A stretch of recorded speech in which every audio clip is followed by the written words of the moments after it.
Hi, this is Dr. Kerry Johnson. You've been doing really, really well over the last couple of months. You've made RPCs, you called your clients, you called prospects, you've been informative. In some cases, you've actually called them a couple of times a month. And you've got results.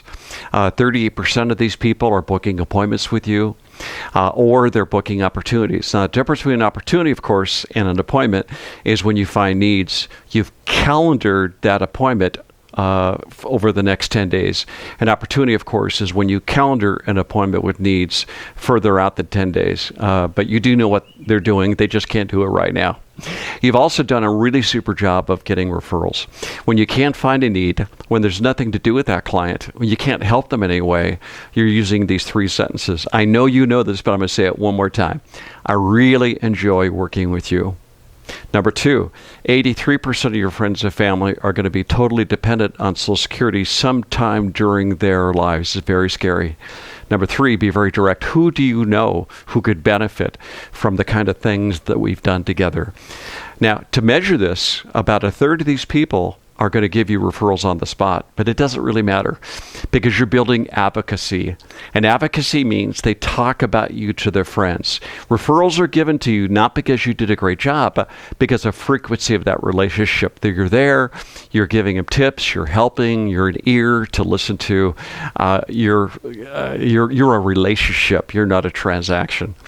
And of course, don't forget, only 3 points on every market update, just 3.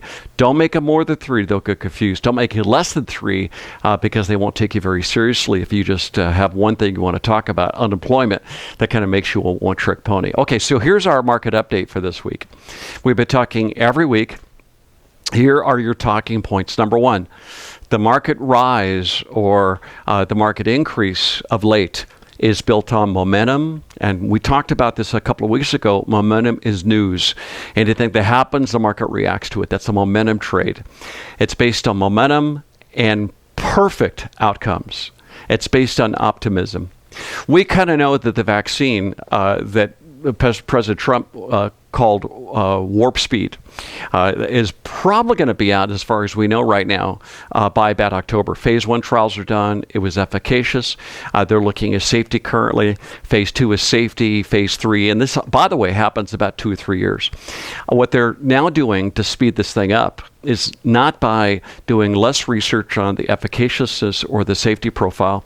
What they're now doing is they're ramping up manufacturing in hopes that will that it will pass these phase 3 trials. Now that's really interesting. So they really won't know until the vaccine is going to hit these benchmarks until probably, October, November. But they're going to have everything ready manufacturing just to put the formula in and just sort of crank it out. That's never been done before. Usually a vaccine is done. They try to build a market for it to see how many people need the product, and they sort of crank it out depending on, maybe a 1-week waiting list or something like that. And that's typically how a flu is done too. A new flu vaccine is done every year because the flu mutates. That's really important too, because if everything doesn't go perfectly, we're going to see massive volatility, because right now the market is looking at everything doing really well, which I think is a little bit unrealistic. Look at England. I'll be going to Portugal in June for a month. We'll still be talking. The internet is really, really good, but England is now locked down.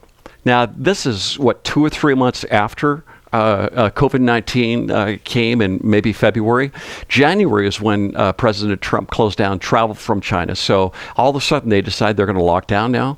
That's pretty scary. That kind of means they made a lot of mistakes, which the U.S. is not immune to. The second thing that's happening right now, too, that should give you pause, is that the U.S. is now locked down, disallowed any flights to come in from Brazil. Why Brazil? Because Brazil didn't do much social distancing. President Bolsonaro sort of was cavalier about, making sure that people were spaced apart, wearing masks, et cetera, et cetera. In fact, he didn't wear a mask. It's kind of amazing. He was the guy that this had a scare about 2 months ago when one of his party had COVID-19, and people were worried that Trump was going to get infected because of that. Number 2, 39 million people in the U.S. are now unemployed. And we talked last week that because of the undercount, meaning that the people who were underemployed, or the people who just sort of gave up. I'm not going to work anymore. I'm tired of this. I'm just going to wait. I'm not going to file for unemployment. We know that 39 million is pretty close to what the percentage is. 39% of the population now, working population, is unemployed.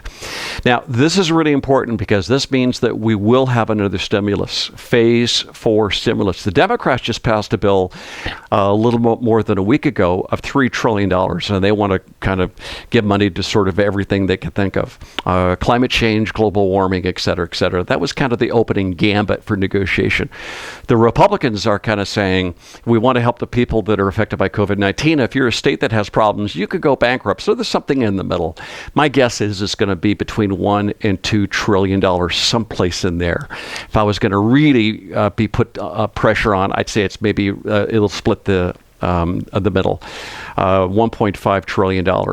Now, that's really important, too, because the long-term unemployment currently, best estimates will be, this is shocking, 10% over the next year. So we keep talking about that V-shaped recovery. Remember I said to you 2 months ago, we're not going to have a V-shaped recovery. It's going to be more like a U, maybe like a swoosh. Probably not going to be like an L, but definitely not a V. And we know that because 2/3 of all the job losses are from small business. I played golf with my brother yesterday. His private club won't allow guests. We played golf at this place called Oak Valley, which is on the way to Palm Springs. Now, we had one to a cart. His club won't allow guests. He's at a private club, so we went to this other place. Not bad. Golf was pretty fun.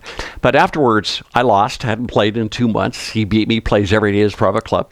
And we went to this bar called the Sand Trap. Bar was packed. They had table here, table there, but it was definitely not 6 feet away. The servers were hugging some of the patrons, and I thought, holy cow. I mean, this is the first day this bar is open in Southern California, and all of a sudden everything goes out the window. But I got a chance to talk to the server named Sarah the server. She said that she had not had a paycheck since the beginning of March. She missed 3 mortgage payments. She has a couple of kids, single parent. And she had to depend on money from parents, family, friends, et cetera, et cetera. And she was just really happy to have a job. And, funny enough, she was actually fairly rare. 2/3 of businesses, job losses are for small business. And that 10% massive unemployment are going to be people like bar servers, waitresses, et cetera, et cetera. So we can expect that to happen. Number 3. China is going to put a lot of pressure on the stock markets. China will make the markets in the U.S. especially very volatile. When volatility happens, your clients get scared. And the reason is because the Senate right now is putting together a bill. I think it may be passed by Congress, by the House of Representatives, to delist companies unless they show financials like U.S. companies do. Case in point, there's a company called Luckin Coffee. They had overstated their sales, their financials by, ready for this, 75%. That is just a nightmare for anybody who wants to invest, and they're invested in U.S. indexes. So when there's no financials, that means there's no transparency. And because China is now putting security, Hong Kong was supposed to be independent for another 20 years. China is now putting external security, clamping down on Hong Kong. The Hang Seng Index, which is the Hong Kong index, has now gone down by 5%. That will cascade out to present more volatility within markets within the U.S. around the world. So those are your 3 talking points. Just really make them simple. I'm only giving you these talking points to you so that you can answer questions if you want to. And again, the only reason we're even doing talking points is to get your clients and prospects, by the way, into a conversation. After the talking points, you simply say, how do you feel about all the stuff that's happening? And just listen to them. When you listen, we're going to go through the 5-step bridge. We get needs. They tell us what their concerns are. We recap by saying, if I heard you correctly, you said this. Trial close by saying, if we could take a look at this, would that be helpful for you? And you're never going to pitch. Nobody's ever going to say no to you. You're always going to be on target, and you're always going to have amazing emotional intelligence. So make your calls, and here's some talking points, and I'll talk to you next week.